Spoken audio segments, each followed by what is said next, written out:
War games in shared waters. A World Cup that rewrote history. A rocket launch that screamed self-reliance. Warren Buffett sitting on more cash than some nations. And big tech just dropped $1 trillion hint about where the world's headed next. Let's unwrap it all. Good morning. Welcome to Top of the Morning by Mint. I'm your host, Nelson John. This is your smart daily briefing on what matters, so you start your day informed and ahead. It's Monday, November 3rd. Let's get started.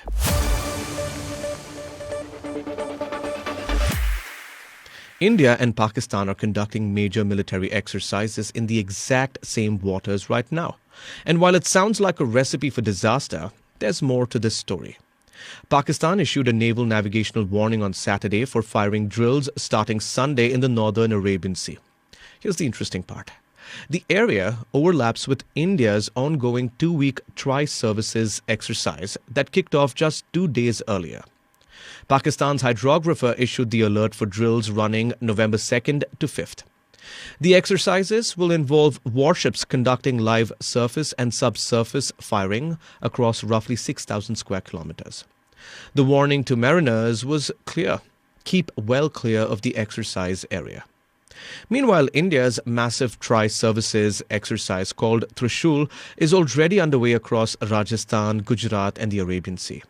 We're talking about 20 to 25 warships, 40 aircraft, tens of thousands of soldiers, submarines, tanks, artillery, guns, fighter jets, the whole arsenal.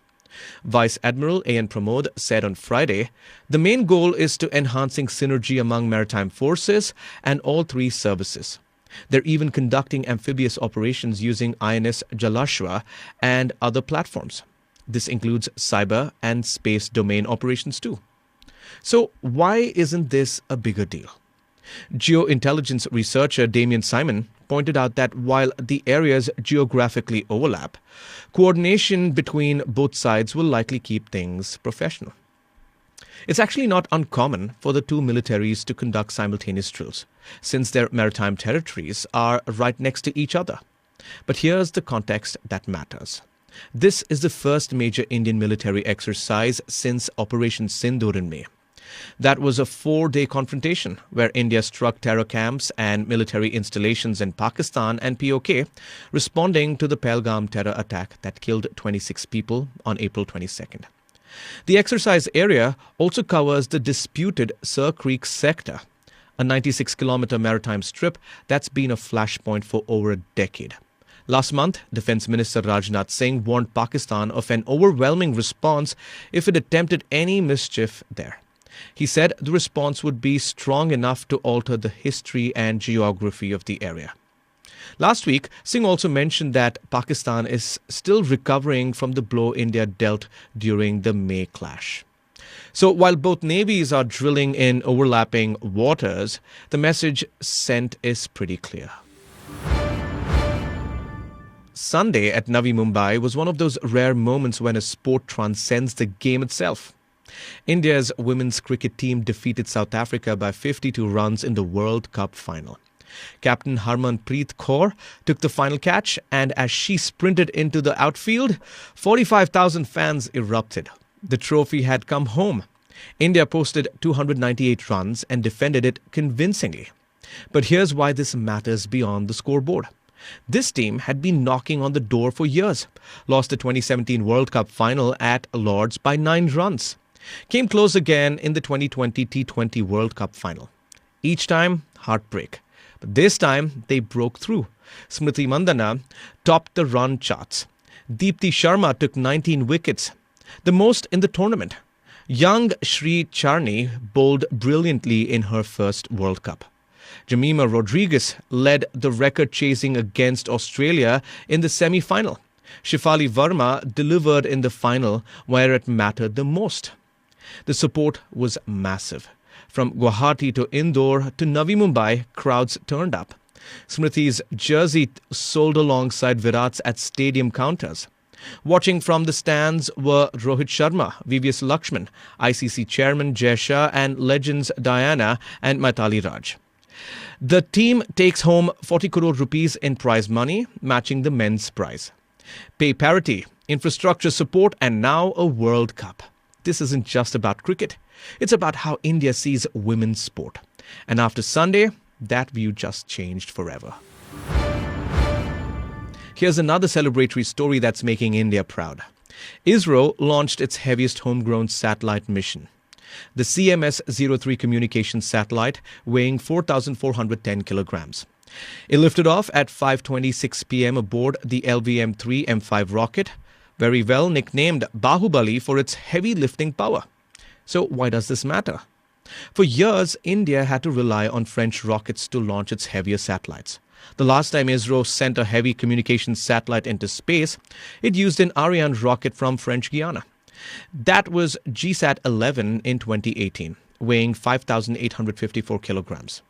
Now, India can do this entirely on its own. The LVM-3 M5 is a three-stage beast with solid motor strap-ons, a liquid propellant core, and a cryogenic stage, all built with completely indigenous technology. And get this, every single LVM-3 launch has succeeded. 8 missions, 8 successes, a perfect 100% track record. ISRO Chairman V. Narayanan pointed out that this same rocket carried Chandrayaan-3, which brought pride to the nation. Now it's done it again with an even heavier satellite. The CMS-03 will provide communication services across the Indian landmass and surrounding ocean regions for at least 15 years. It replaces the GSAT-7 series from 2013, where the conditions made things tricky. But ISRO team pulled things off. PM Modi praised the space agency, saying the space sector has become synonymous with excellence and innovation. What this really means is that India is no longer in need for looking abroad for launching its heavy satellites. The capability is now entirely homegrown, and that's a big deal. Here's what's happening at Berkshire Hathaway that has the Wall Street buzzing. Warren Buffett's cash pile hit a record $381.7 billion the third quarter. That's more cash than most countries have in their entire GDP. The company sold $6.1 billion more in stocks than it bought. That marks the 12th straight quarter Berkshire has been a net seller. 3 straight years of selling more than buying. What's driving this? Buffett dramatically cut his Apple stakes from $174.3 billion last year to $69.9 billion by September. He also sold over $10 billion in Bank of America shares since July. The timing is fascinating. In May, the 94-year-old announced that he'll be stepping down as CEO by the year-end, handing the reins to Greg Abel. Buffett stays as chairman, but Abel gets the final word on operations starting January 2026. So why build this cash mountain? Some analysts believe Buffett saw market volatility coming. Others think he's setting up Abel with maximum flexibility. The good news here is operating profits jumped 34% to $13.5 billion, driven by strong insurance results. But economic headwinds have slowed sales at subsidiaries like Clayton Homes and Duracell. What this really means is we are watching one of history's greatest investor position his company for a new era. Buffett isn't finding bargains worth buying in today's market. And when the Oracle of Omaha holds back, everyone pays attention. 4 tech giants just dropped their earnings, and Wall Street got a crystal clear message. AI spending is about to explode. Alphabet, Meta, Microsoft, and Amazon collectively project over $380 billion in capital expenditures this year. That's more than OpenAI's recent $1 trillion infrastructure deals with NVIDIA, Oracle, and Broadcom. But here's where it gets interesting.